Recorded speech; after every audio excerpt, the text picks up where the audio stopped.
ఇక మద్యం కుంభకోణంలో మాజీ వైసీపీ నేత విజయసాయిరెడ్డికి ఏపీ సిట్ నోటీసులు జారీ చేసింది. ఈ నెల 18న విచారణకు రావాలని నోటీసులో పేర్కొంది. ఇక విజయవాడ సిపి కార్యాలయంలోని 2వ అంతస్తులో దర్యాప్తు అధికారి ఎదుట విజయసాయిరెడ్డి విచారణకు హాజరు కావాలని సిట్ ఆదేశించింది. రైట్, ఇదే అంశంకి సంబంధించి మరిన్ని డీటెయిల్స్ అందజేయడానికి మా కరెస్పాండెంట్ శ్రీనివాస్ లైవ్ ద్వారా ఉన్నారు. శ్రీనివాస్, చెప్పండి, మరోసారి కూడా ఈ యొక్క కుంభకోణం సంబంధించి కూడా సిట్ ఆదేశాలు జారీ చేసింది. విచారణకు కంపల్సరీగా అటెండ్ కావాలని చెప్పేసి విజయసాయిరెడ్డికి నోటీసులు జారీ చేసింది. దీన్ని ఏ విధంగా చూడొచ్చు?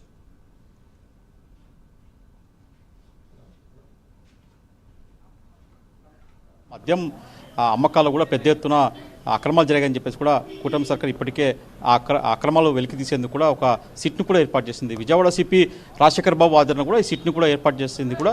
అయితే ఇప్పుడు ఈ సిట్టు మద్యం కుంభకోణంలో భారీగా అక్రమాలు జరిగాయని చెప్పేసి కూడా ముమ్మరంగా విచారణ ప్రారంభించింది. ఇప్పటికే ఈ మద్యం కుంభకోణంలో కూడా భావిస్తుంది.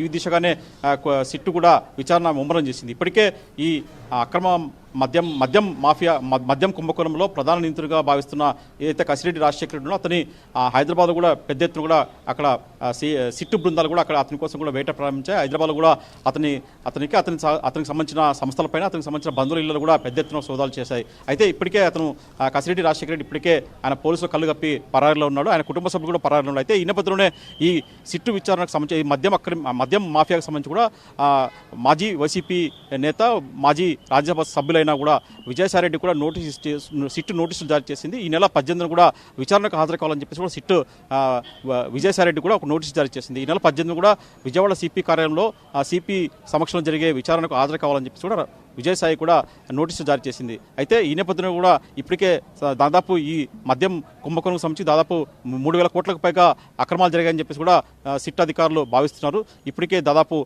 కసిరెడ్డి రాజశేఖర్తో పాటు ఇతర దాని వెనకాల ఎవరున్నారో ప్రధాన ముఖ్య నేతలు ఎవరున్నారో వాళ్ళ పేర్లు కూడా రాబెట్టేందుకు కూడా విచారణలో రాబెట్టేందుకు కూడా ఈ సిట్టు విచారణ ముమ్మరంగా కొనసాగుతుంది. అయితే ఇప్పటికే విజయసాయిరెడ్డి కూడా గతంలో ఒక మీడియా సమావేశంలో కూడా ఈ మద్యం మాఫియాకు సంబంధించి కూడా కర్త కర్మ క్రియ మొత్తం కూడా కసిరెడ్డి రాజశేఖర రెడ్డి అని చెప్పి చెప్పడం జరిగింది.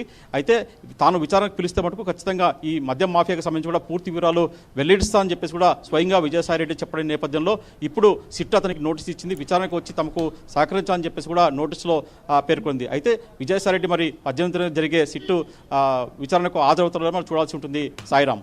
Right, thank you Srinivas.